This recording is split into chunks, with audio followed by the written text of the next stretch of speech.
I got home earlier than expected that day. My meeting had been canceled, so I thought I'd surprise my wife. The plan was simple: pick up her favorite sushi, maybe a bottle of wine, and spend the evening together. Lately, things had felt different. I couldn't put my finger on it, but something was off. She wasn't cold exactly, but there was a certain detachment. Like she was always somewhere else in her mind. I figured she was just stressed, maybe needed a break. Maybe I hadn't been paying enough attention to her. So, I walked in, expecting to see her on the couch, maybe watching one of those terrible reality shows she loved. But the house was quiet. Too quiet.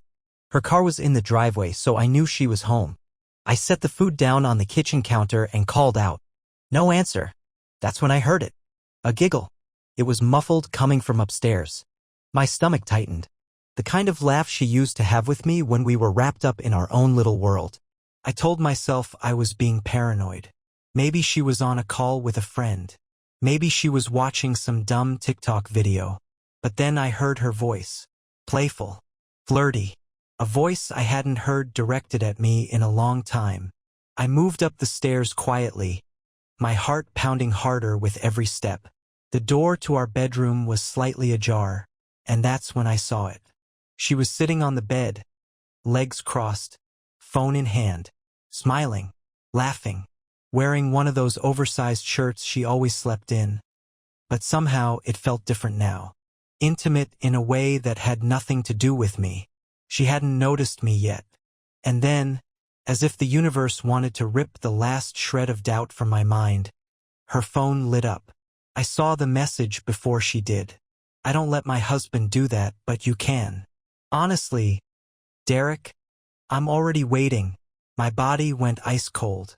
The kind of cold that starts in your bones and spreads outward, numbing everything. The sushi, the wine, the attempt to fix whatever had been broken. All of it felt like the most pathetic joke in the world. She finally noticed me then. Her head snapped up, eyes widening for a fraction of a second before she masked it with something else. Annoyance. Like I was the one intruding. Oh my God. You scared me, she said, pressing her phone to her chest as if that would erase what I just saw. I didn't say anything. I just stared at her, waiting, daring her to speak first. A flicker of something passed over her face. Panic? Guilt? No, it wasn't guilt. It was calculation. What's wrong with you? She said, trying to sound casual. But her voice was just a little too high, a little too forced. I took a slow step forward, keeping my eyes on her phone. Who's Derek? Her grip tightened around it. What? You heard me. She rolled her eyes. Oh my God. Are you seriously going through my phone now? That's so controlling. Controlling. That word almost made me laugh. The audacity. I held out my hand. Give me your phone. She scoffed. Absolutely not. I stepped closer. She pulled the phone away like a child caught with something they shouldn't have. And that was it. That was all the confirmation I needed. I wasn't the paranoid husband. I wasn't the one imagining things.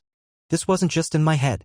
And just like that, something inside me snapped. I didn't even realize I had moved until I was right in front of her.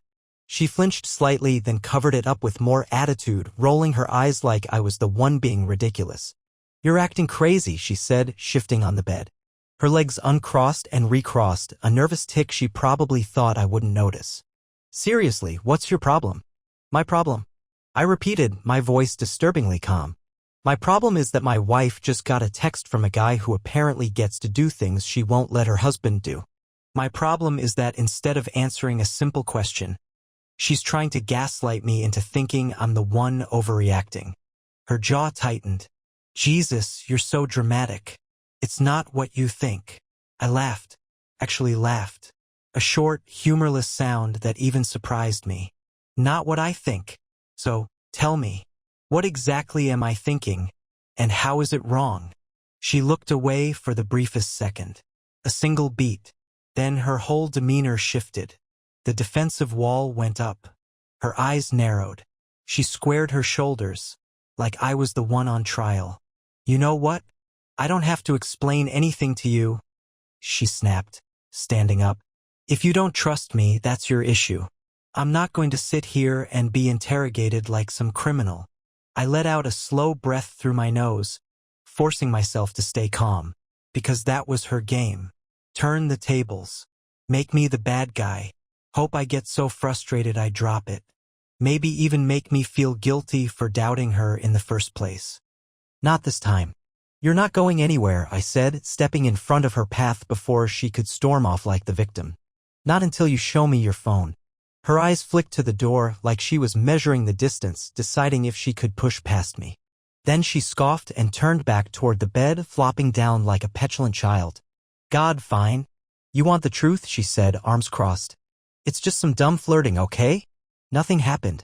I stared at her. Flirting. She nodded. Yes. With Derek. She made a face. Ugh, don't say his name like that. Like what? Like it's I don't know, like it's dirty or something. It's just stupid. Harmless. Harmless. A slow, boiling anger started rising in my chest. I had expected lies. Excuses. Even tears. But this? This casual, dismissive attitude?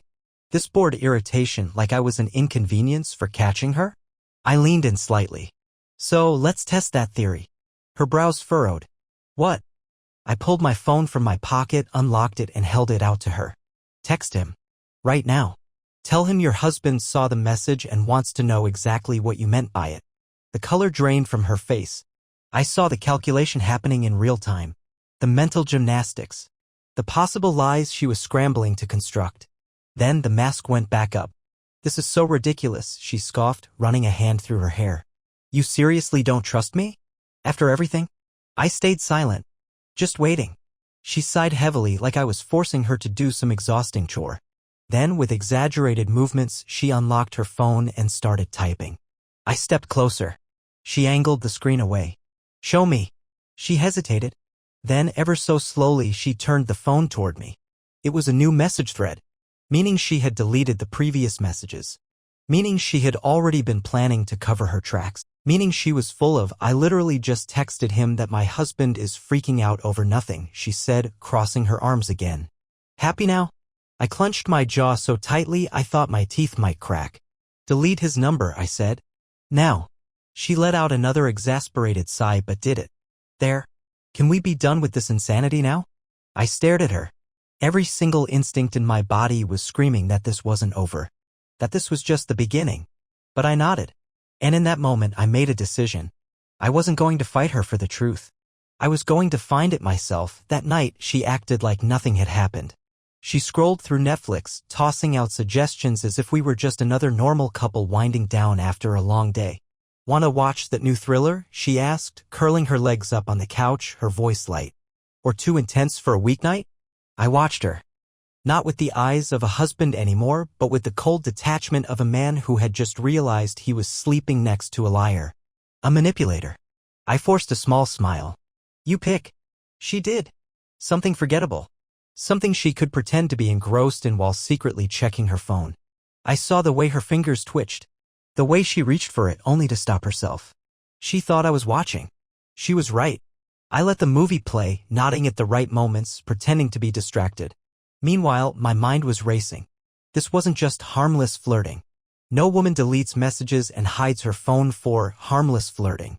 And no man texts a married woman something like that unless there's already an understanding between them. I needed proof. Real proof. Because confronting her again would be useless. She would just twist it, gaslight me, make me question reality. So I waited. At some point, she got up, stretching lazily. I'm going to bed. You coming? She asked it so casually, like nothing was wrong, like she hadn't just obliterated every ounce of trust one had in her. I forced a yawn. In a bit. Just going to finish this. She nodded, disappearing down the hall. A few minutes later, I heard the bedroom door click shut. I gave it 10 minutes. Then I moved. My heart pounded as I crept into our room. She was under the covers, facing away from me. Her breathing was slow, steady, asleep. Her phone was on the nightstand, screen down, charging. I reached for it, slowly, carefully. Her breathing stayed steady. I turned it over and pressed the side button. The screen lit up. Face ID. My stomach tightened. She had once laughed about how she used my face to unlock my phone when I was sleeping. I wondered if she remembered that. I tilted the screen toward her face. The lock opened, and just like that, I stepped into the hidden world of my wife's secrets. I moved quickly, messages first. Nothing from Derek. No texts, no call logs. But that didn't mean anything. She could have deleted them. I checked recently deleted. Empty. Smart. I switched to her emails. Nothing obvious. Then something caught my eye. A flight confirmation. I frowned. We hadn't booked any flights. I tapped on it. A one-way ticket, leaving in 2 days. To a city we had no reason to visit. A city where, suddenly, I had a very strong suspicion Derek might be waiting. My pulse hammered in my ears. My hands clenched around the phone. She wasn't just cheating. She was planning to leave. I stared at the flight confirmation, my hands gripping her phone so tightly my knuckles ached. A one-way ticket. Not round trip. Not some more conference. She was leaving. For the first time that night, I felt something beyond anger. Something colder. A deep, sinking hollowness in my chest. I forced myself to breathe, my mind racing. Was she planning to tell me? Wait until the last minute? Just disappear one morning while I was at work? Or had she convinced herself that I was so oblivious, so stupid, that I just believed whatever lie she spun at the airport? My hands shook, but I kept searching. I went to her hidden photos. She didn't know I knew about that little trick, but I did. There they were. Screenshots of messages. A backup in case she ever needed to wipe the evidence. And that's when I saw it. A text thread. Derek, you sure about this? I don't want to pressure you. Her, I've never been more sure. I can't do this anymore. He doesn't deserve to be lied to, but I don't love him. I love you. Derek, I just don't want any last-minute doubts. You've been together for years. Are you sure you're ready? Her, I was ready months ago. He's just too blind to see it. 2 more days and I'm yours. I almost dropped the phone. She wasn't just leaving. She was running away with him. And worse? She was laughing at me while doing it. My jaw clenched so hard it hurt. I wanted to wake her up right then and there. Shake her. Yell. Demand an explanation. But no. She was expecting me to stay blind. To stay weak. To keep playing the fool right up until the moment she vanished. I swallowed the rage burning in my throat and forced myself to think. She had 2 days. That meant I had 2 days. And if she thought I was going to sit back and let her walk out of my life like some pathetic, clueless idiot, she had no idea who she was dealing with. I slipped her phone back onto the nightstand and stood there for a long moment, staring at her. She looked peaceful. Like someone who had won. Like someone who had already left me behind. The weight of it hit me all at once. The past 8 years. Every memory. Every inside joke. Every quiet moment we had spent together that I had thought meant something. I had built my entire life around this woman. And now she was planning to erase me like a bad mistake. I clenched my fists, forcing the emotions down. Not yet. I needed to be smart. I walked out of the room, back to the living room, and sat down. My mind was a storm, but through it, a plan started to form. She was leaving in 2 days. That meant she had already put things in motion. Maybe a hidden bag somewhere. Maybe a stash of cash. Loose ends tied up so she could disappear seamlessly. I needed to find out exactly how deep this went. So, I did something I never thought I'd do. I stalked my own wife. Day 1 I called in sick to work. She left at 8 a.m. Same as always. A quick peck on the cheek. A have a good day. Like she wasn't secretly planning her escape. I followed her. She didn't go to work. Instead, she drove across town to a small cafe and sat in the back corner. She was early. Too early for a casual coffee. She wasn't here to relax. She was waiting for someone. 10 minutes later, Derek walked in. I knew it was him before she even smiled. He was taller than me. Fit, expensive clothes, confident walk. He slid into the seat across from her like he belonged there. She lit up. That was the worst part. I watched as she reached across the table, running her fingers over his wrist. I watched as he grinned, leaning in close, whispering something that made her laugh. I watched as she gave him a look I hadn't seen in years. My stomach twisted. But I didn't move. I just recorded everything. After 30 minutes, they left together. She got into his car. I followed. They drove to a hotel. She didn't even hesitate. She followed him inside without looking back. I sat in my car for a long time, gripping the steering wheel so hard my hands ached. I didn't need to go inside. I already knew. But now I had everything I needed. She thought she was leaving me. She thought she was winning. She had no idea the game had just changed. I drove home in complete silence, gripping the wheel so tightly my fingers went numb. My mind was a battlefield. Rage and betrayal clashing against the cold, calculating part of me that refused to let her win. She thought she had this all figured out. Thought she'd disappear with Derek, leaving me in the dust, broken and confused. Thought I'd be sitting in this house 2 days from now, wondering what went wrong. No, if she wanted to play dirty, I'd bury her in the mud. The setup I spent the rest of the day preparing. First, I called my lawyer. He had no idea what was coming, but I told him everything, without emotion, without hesitation, just cold, hard facts. I wanted the divorce papers ready before she even had a chance to board that flight. I wanted her served before she could turn this around on me, before she could play the victim. Then I went through our finances. I wasn't stupid. I already had access to everything, but now I dug deeper. And that's when I found it. A hidden account. Not in my name. Not in hers either. But linked to a credit card she had secretly been using. Thousands drained out over the past few months. Hotel stays. Flights. Restaurants. Jewelry. Not for me. Not for us. For him. I sat back in my chair, staring at the screen. She wasn't just cheating. She was funding their future. With her money. I let out a slow breath. Okay. I transferred every last dollar back into our joint account. Then I locked it. If she wanted to run away with her new man, she'd be doing it broke. The bait that evening I acted normal. Better than normal. She walked in like she hadn't just spent the day wrapped around another man. Tossed her keys on the counter, kissed me on the cheek, and sighed dramatically. Long day, she muttered, pulling off her jacket. I need a drink. I smiled. I actually picked up something special. Her eyes flickered with interest. Oh. I pulled a bottle of her favorite wine from the counter. A brand she loved, one she always said reminded her of better days. She raised an eyebrow. What's the occasion? I shrugged. Just us. She hesitated. I could see the wheels turning in her head. He knows? He doesn't? What is this? Then she relaxed, convinced herself that I was still the fool she had been playing all along. She let me pour her a glass. We sat on the couch, talked, laughed. For the first time in months, she actually seemed engaged. Not distant. Not distracted. And that's when I knew. This wasn't guilt. She wasn't second-guessing anything. This was her goodbye. She thought she was walking out of my life in 48 hours. Thought she was sitting here, sharing a drink, enjoying one last moment of comfort before she threw it all away. She had no idea. By this time tomorrow, she wouldn't be the one leaving. I would. The next morning, I woke up early. She was still asleep, curled up under the blankets like she had no cares in the world. Like she wasn't planning to destroy our marriage in less than 48 hours. I didn't look at her. I didn't touch her.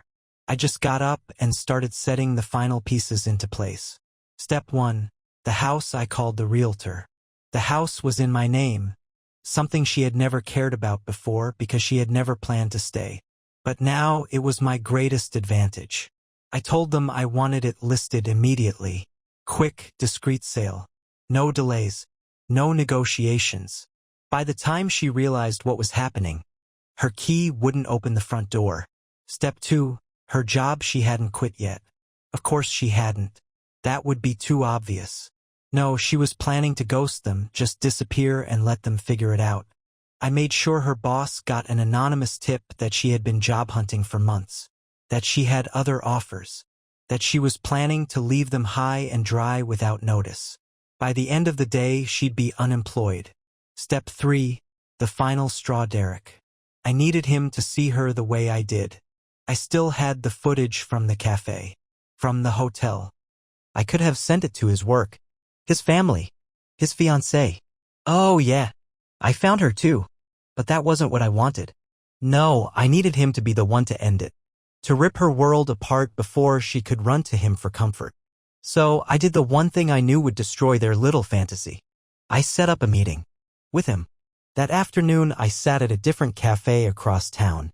Derek walked in looking exactly like he had the day before, confident, expensive, comfortable. He had no idea what was coming. He sat down across from me, his face unreadable. You wanted to talk? I leaned back, folding my arms. She tell you we have a joint bank account? He frowned. What? I pulled out my phone, opened the banking app, and slid it across the table. She was using our money to pay for your little dates. The hotels. That flight? Bought with my card. He stared at the screen, his expression slowly shifting from confusion to something darker. You think she won't do the same thing to you? I said quietly. You think you're special? He looked away, clenching his jaw. Good. I wasn't finished. I pulled up my messages and tapped play. Her voice filled the space between us. I was ready months ago. He's just too blind to see it. 2 more days and I'm yours. Derek exhaled slowly. He looked down at the table, shaking his head, and then he laughed. Not a happy laugh.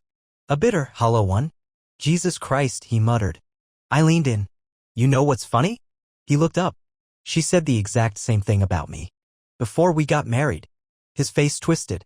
I stood up, grabbing my phone. Guess I'll see you at the airport. And I walked away. By the time I got home, my wife was already starting to panic. She didn't know about Derek yet, but she knew something was wrong. She was pacing the kitchen, phone in hand, her face tight. Hey, she said, trying to sound casual. Have you seen my credit card? I tried to book something and it's not going through. I smiled. Weird. She searched my face, her eyes narrowing slightly. Yeah. And also, did you take the house off the market? I tilted my head. Off the market? She nodded. Yeah, I logged in this morning and I didn't let her finish. Oh, I said. You must have seen the wrong thing. It's actually on the market now. Her entire body went still. What? I'm selling it, I said, opening the fridge like this was a completely normal conversation. Figured I don't need this much space, you know? Not after you leave. Her mouth opened, then closed. She swallowed. I don't know what you're talking about. I turned to face her. Don't you? She gripped the counter behind her, her knuckles turning white. I could see the thoughts racing behind her eyes. Trying to figure out how much I knew. How much damage had already been done. I think we should talk, she said carefully. I took a sip of water. We really should, I said. But maybe you should check your phone first. Because at that exact moment, Derek was sending her a message. A message that would end everything. She hesitated. For the first time in months, she actually hesitated before grabbing her phone. Like she already knew whatever she was about to see would be bad. I watched as she unlocked it, her fingers twitching slightly. Her eyes darted across the screen. And then her face dropped. It was almost beautiful to watch. I didn't have to ask what the message said. I already knew. Derek wasn't the type to play the fool for long. Not after what I showed him. Her grip on the phone tightened. I need to make a call. I tilted my head. Derek. Her head snapped up. Her eyes flashed with something between shock and rage. How do you? She cut herself off, inhaling sharply. Recalculating. Her entire posture changed. Shoulders back, arms crossed, like she was regaining control. It doesn't matter. She shoved the phone in her pocket. We need to talk. I gestured toward the table. Go ahead. She didn't sit. Neither did I. She exhaled through her nose, trying to stay calm. Listen, she started. I know you're upset. I smiled. Do you? She ignored that. But whatever you think is happening, you're blowing this way out of proportion. I almost laughed. Even now, even with everything crashing down around her, she was still trying to gaslight me. I'm not leaving you, she continued, her voice smooth, practiced. I don't know what you think you saw, but Derek is just a friend. That message was, oh, stop, I said, cutting her off. She flinched. I took a slow step forward, keeping my voice calm. I followed you yesterday. I saw you meet him. I saw you leave with him. I saw the hotel. Her mouth opened slightly, but no words came out. Do you know what I didn't see? I continued. regret, guilt, hesitation. You weren't thinking about me at all. Her throat bobbed as she swallowed. I can expla. No, I said, stepping even closer. You really can't. Silence. Her phone vibrated in her pocket. She didn't check it. She already knew. Derek was cutting her off. She was losing everything, and she knew it. The panic was setting in now. I could see it in the way her fingers flexed, the way her weight shifted from foot to foot. She wasn't in control anymore. For the first time since this started, I was the one holding the cards. She took a shaky breath. Okay, she said, her voice quieter now. Just tell me what you want. I pretended to think. Then I leaned in slightly. I want you out. She inhaled sharply, eyes darting around the room. You don't mean that.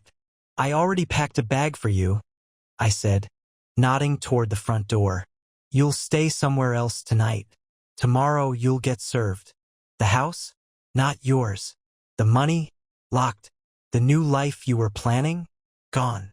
Her lip trembled, but she bit it back. Please, she whispered, begging. I shook my head. No tears welled in her eyes. Not real ones.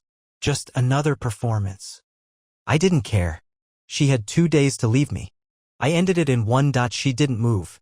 Her breathing was uneven now, her hands gripping the edge of the counter so tightly that her knuckles turned white.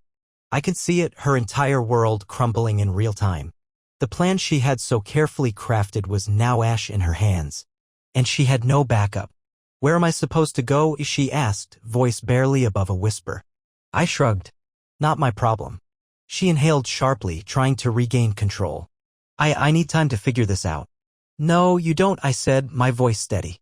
Because you already figured it out. Remember? I tilted my head. You were ready months ago. Right? Her face twisted. Anger. Panic. Desperation. She was losing and she knew it. I walked over to the front door and grabbed the duffel bag I had packed for her. Nothing dramatic, just essentials. Clothes, toiletries, the things she would have taken anyway. I tossed it at her feet. There you go, I said. You're free. She didn't pick it up. She just stared at me, like she couldn't believe this was happening, like she had thought, right up until this moment, that she could still find a way out of this. You can't just force me out, she snapped, a last-ditch attempt at defiance. This is my home too. Not anymore, I said simply. Check the paperwork. Her phone buzzed again. This time, she grabbed it, eyes flicking to the screen. Derek. Or rather, Derek breaking up with her. She let out a soft, disbelieving laugh, like she had just been slapped. I stepped closer, lowering my voice. What's wrong? I asked, feigning concern. Derek not answering? Plans falling apart. Her nostrils flared, and for a second, I thought she might actually scream. Instead, she just clenched her jaw, blinking rapidly. I waited. Watched her struggle with the weight of it all. Then, she did something I didn't expect. She dropped the phone on the counter and turned to me, her face suddenly calm. You're enjoying this, she said, voice flat. I didn't answer. You planned this, she continued, stepping closer. You knew. And instead of just confronting me like a normal person, she laughed, shaking her head. You trapped me. I arched an eyebrow. And? She scoffed, I scanning my face, looking for any sign of weakness. But there wasn't any. I was done playing the fool. Unbelievable, she muttered, grabbing the bag off the floor. She hesitated one last time, standing in the doorway, gripping the strap so tightly that I thought it might tear. Then she turned to me. I hope you know, she said, her voice dripping with venom, that you're a complete and utter piece of. I shut the door in her face. I stood there for a moment, staring at the closed door. Silence. No knocking. No screaming. No last-ditch effort to worm her way back in. Just gone. I let out a slow breath, feeling something I hadn't felt in months. Relief. She wasn't my problem anymore. I turned away, walking back through the house, my house. Everything felt different now. Lighter. Like I could finally breathe. Her phone was still sitting on the counter where she had left it in her rush to grab her things. I picked it up, turning it over in my hands. One last look. I unlocked it. The text from Derek was still open. Derek, we're done. Don't call me. That was it. No long explanation. No apology. Just cold. She had lost everything in a single day. Her home. Her future. The man she thought she was leaving me for. I could have deleted everything. Could have wiped the phone, factory reset it, made sure she didn't have a single contact left. But no. I grabbed her car keys, walked outside, and tossed both the phone and keys into the bushes near the street. If she wanted them, she'd have to crawl for them. I walked back inside, shutting the door behind me. Then, I did the one thing I never thought I'd do. I poured myself a drink, put on some music, and for the first time in years, I smiled.